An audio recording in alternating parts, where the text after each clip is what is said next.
morning, we want to look at the journey to financial freedom.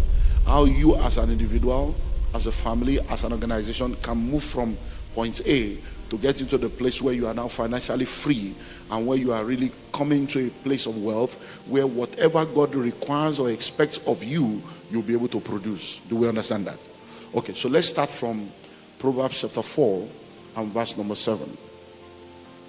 Proverbs 4:7. Proverbs 4:7 says, wisdom is the principal thing, therefore get wisdom, and in all you're getting, get understanding. Wisdom is the principal thing, therefore get wisdom, and in all you're getting, get understanding. The New Living Translation says, getting wisdom is the wisest thing you can do, and whatever else you do, develop good judgment. Now, God wants us to be wealthy. God wants us to have enough resources that we require to fulfill his assignment and his agenda for our lives. So as God's children, I believe that the church has already matured to a place where we know that poverty is not of God and God doesn't want us to be poor. But then in order for us to journey into a place of abundance and journey into financial freedom, we need to begin by doing what we call personal diagnosis. You need to do a personal diagnosis to know exactly where you are as an individual. So when it comes to journey to financial freedom, there are 5 different sets of people on the wealth pyramid. There are 5 levels on the wealth pyramid. And whatever level you find yourself in, you need to identify that level so that you can navigate your way out of that level. So let's begin from the lowest level. Because you see, on the pyramid or the triangle of wealth, there are people that are at the bottom. And it's always bottom heavy. You know, the triangle, the bottom is the biggest size. That's where we have most people. So the first level, which is the lowest level on that journey, are people that are in what we call financial crisis. Financial crisis. And that is where majority of people operate. As a matter of fact, the United Nations defines living in poverty as living below $2 a day. And living in extreme poverty as living below $1 a day. Amazingly, about 70% of people on the continent live below $1 a day. So that means that when you look at the entire continent of Africa, and that is reflected in most of the nations in Africa, you find that about 70% of the population are in financial crisis.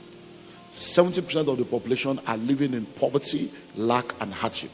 So when you are in financial crisis, you don't have any source of income. Or your source of income is not even enough, that you have to live from hand to mouth and practically suffer all through life. When you are in financial crisis, it means that you lack everything that is required for a meaningful life.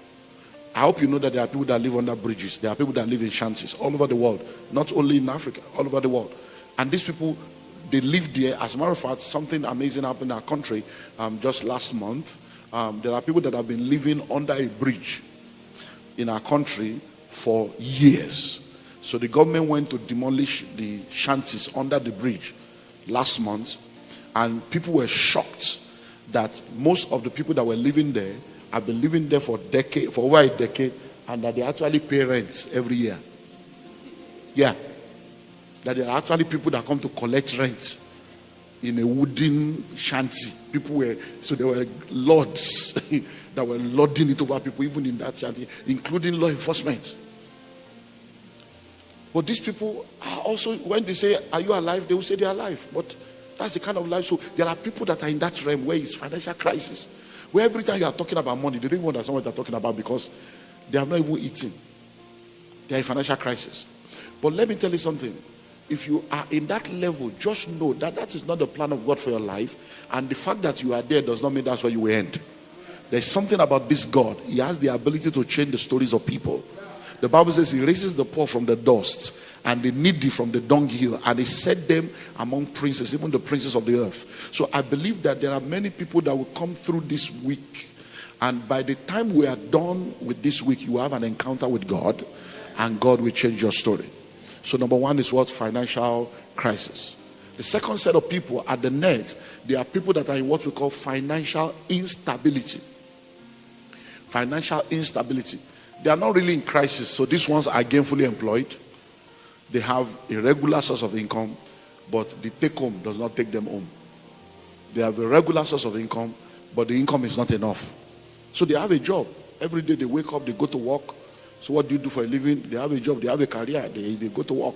And they have been gainfully employed. So every month they get an income. Every week they get an income. Some of them are business people. They have a business they are doing. And every day they go. You see a lot of these people, going through the city. You see a lot of people selling different stuff by the side of the road. Food, kelewele, wache, kenke, banku. There are people all over. There are people at the bus stop selling stuff to you when you are in your trotro. They are selling. So they are employed. They have a job every day. They are making money. But they are poor.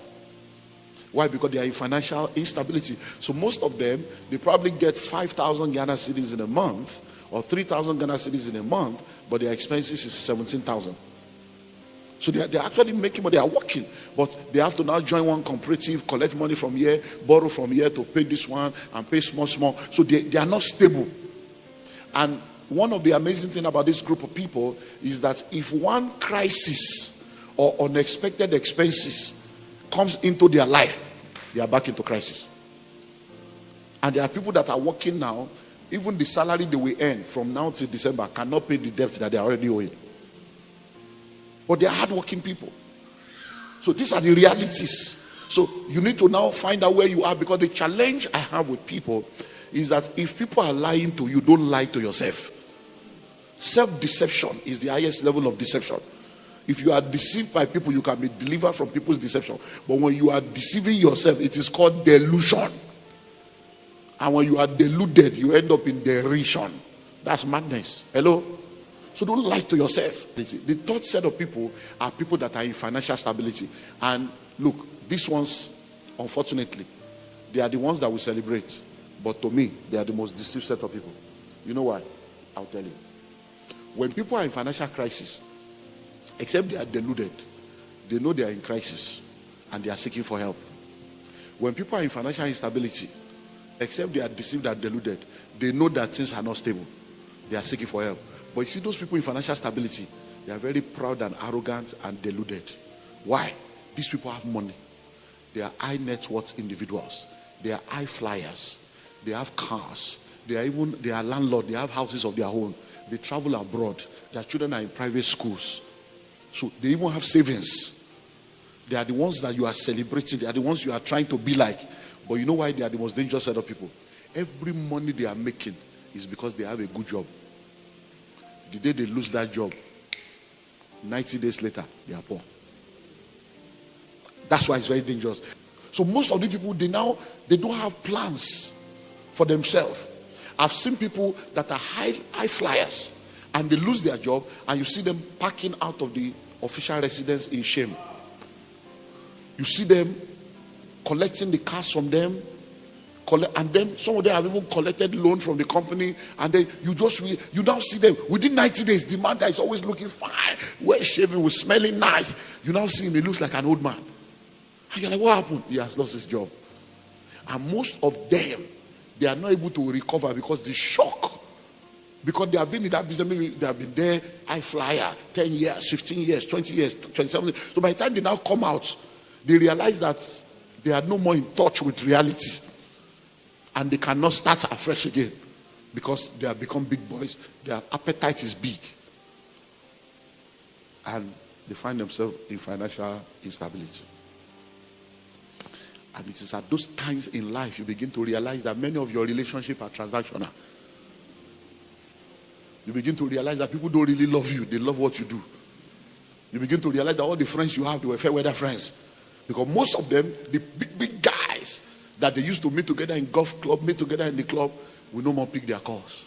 To help you to understand how to move to a level where you will not be a victim, because like I said to you last year, God is your source. You remember?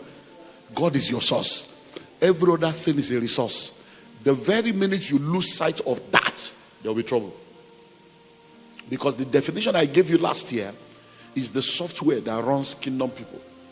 Kingdom wealth is a wealth that has its source in God and the kingdom as its purpose. That's it.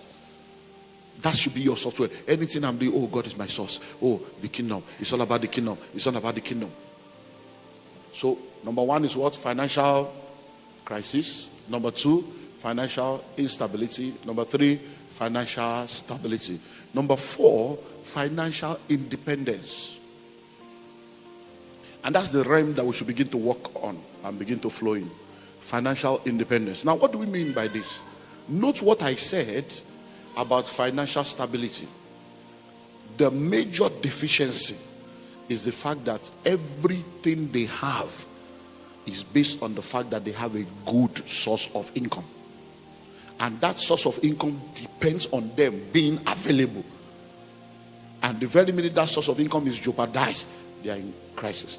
But now when you get to financial independence is level in your life where the income, please note now, you see that today I'm very slow this morning. I'm just taking, because if you get it, I'm building to get us to, once you understand this thing, it's like ABC software. Once it's there. Now, when you get to financial independence, it's a level where the income from your assets and your investments. So note those two words now.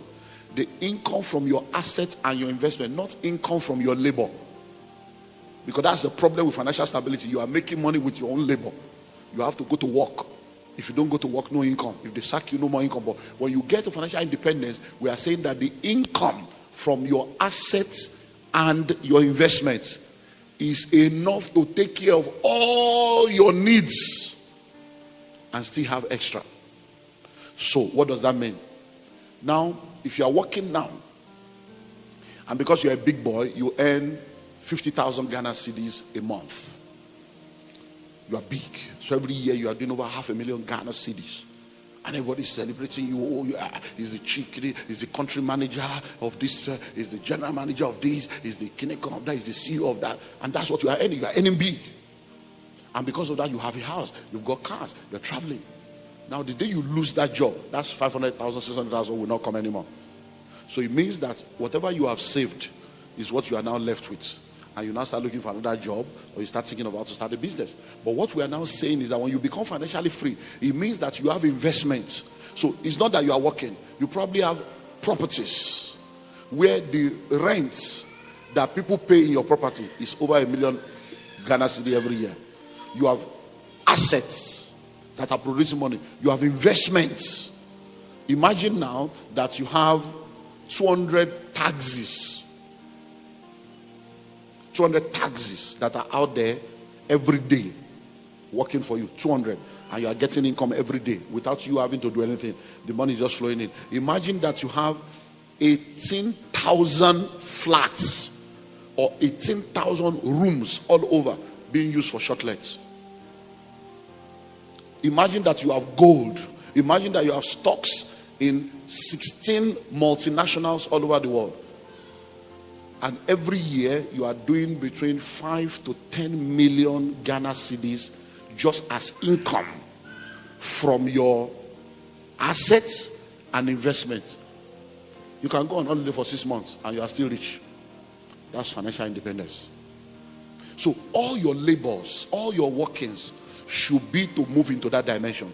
So when you are making money, you are supposed to be acquiring assets. When you are making money, you are supposed to be investing. So that when you get to a point where you cannot labor hard, then the money begins to flow from that angle. Do we understand that now? Then the final level is financial freedom.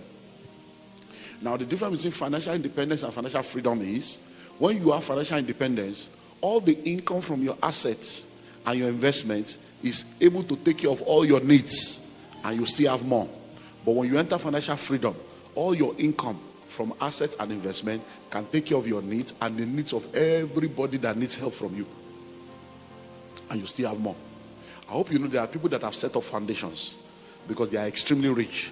They set up a foundation, and in the foundation, they have employed 100 people to come and help them share their money. Do you know that kind of wealth? When you set up a foundation. Do you know people? There are people working for foundations right now, and they are high net worth individuals. The money that the foundation is paying them, they have official car, official accommodation, they travel around the world on the foundation, owned by another human being. Abba. Abba. You that you are working for a foundation, you are a big boy.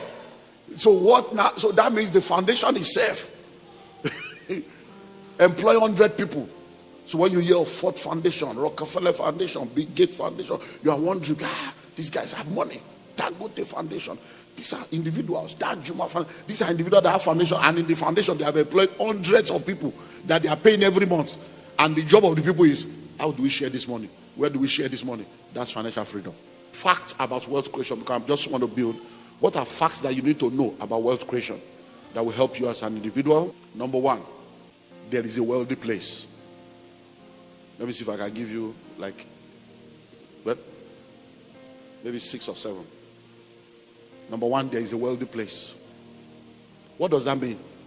You see, when we talk about wealth, please note this. Don't ever fall into the trap of scarcity, where somebody, scarcity mentality is a scam. And we hear those things being said over and over again, and many times we don't examine things that we hear. We just listen to them, especially when we are working based on religious software. Anybody can just wear suit and tie, say something behind the pulpit, you just believe, instead of going to do the work of thinking. When you say there is no money, think about it. You will realize that you are lying. That's not an accurate statement. When you say there is no money, what do you mean by there is no money? Now, all the money in the world is still in the world. Think of it. Money did not travel. Alien did not take it away. So when you say there is no money, you are lying. What you should say is you don't have money. Every year, your nation declares budgets. Every year, billions. And at the end of the year, they will tell you they have done supplementary budgets, they have added to it. So it means that that money actually came into the system. How many came to you? And you say there is no money. So in a year, they will declare billions. This sector, that sector. The way you should be thinking is, okay, once they declare budget, you now sit down. What is my portion in that budget? How much of that budget should come into my company and into my life? What products can I offer? What service can I offer? What sector has there been budgeted for? That's how you operate. So people wonder, say, how do you look? As a pastor, I do it. When I sit down, I'm looking for part of the budget that concerns me. Because they don't budget for religious duties in my country. And I'm a pastor, so I know that there is no money in that one for me. So I'm not going to be looking to, when I say, okay, they say they are going to be training the workforce, I say, training. So I say, okay, what are the training that they need? So we start writing proposal. We can train you, with capacity building training, cost, and therefore you know it. And then in your packaging of training, you have to be psychological. So you have to be able to also put something there that will attract their ego and attract their lust for, I shouldn't be telling you this. Number 2, there is a path that leads to the wealthy place. There is a path that leads to the wealthy place. Number 1, there is a wealthy place. Number 2, there is a path that leads to the wealthy place. We're all here today now. The only reason we're all here is because we knew this address. And we decided to be here. But we did not all come from the same house. And we did not all come the same way. Some of you trekked down here because your house is not too far. Some of you took the cab. Some of you drove down. I flew down. But we're all here now. So this place exists. But the path that brought us here is diverse. So if you want to go to the wealthy place, there are pathways to wealth. Hello? There are paths that leads to the wealthy place. Your path is not my path. The problem is we keep comparing ourselves with other people, trying to do what other people are doing. No. The Bible says measuring themselves with themselves, comparing themselves with themselves, they are not wise. There's a principle in marketing or in the marketplace called the copycat principle. And now the copycat principle states that anytime you pioneer something, within 6 months, other people will copy you. So if you want to be ahead of the market, anytime you are pioneering something, factor in the copycats in whatever you are doing. To say, okay, this thing we are starting now, in the next 3 to 6 months, people will start copying on. So whatever you want to do, you must have 3 to 4 layers of evolution ready. So that as you are doing the first one, as they are trying to copy you, you release level 2.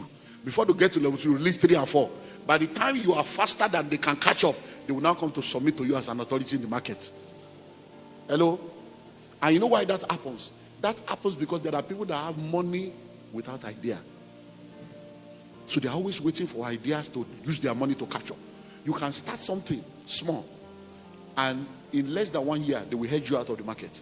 Because somebody else has money that doesn't have idea. When they say, this is true, I can do this, they will now bring 50 times of the money you started with into the same sector. And you begin to, people will not even believe you are the one that started it. Hello?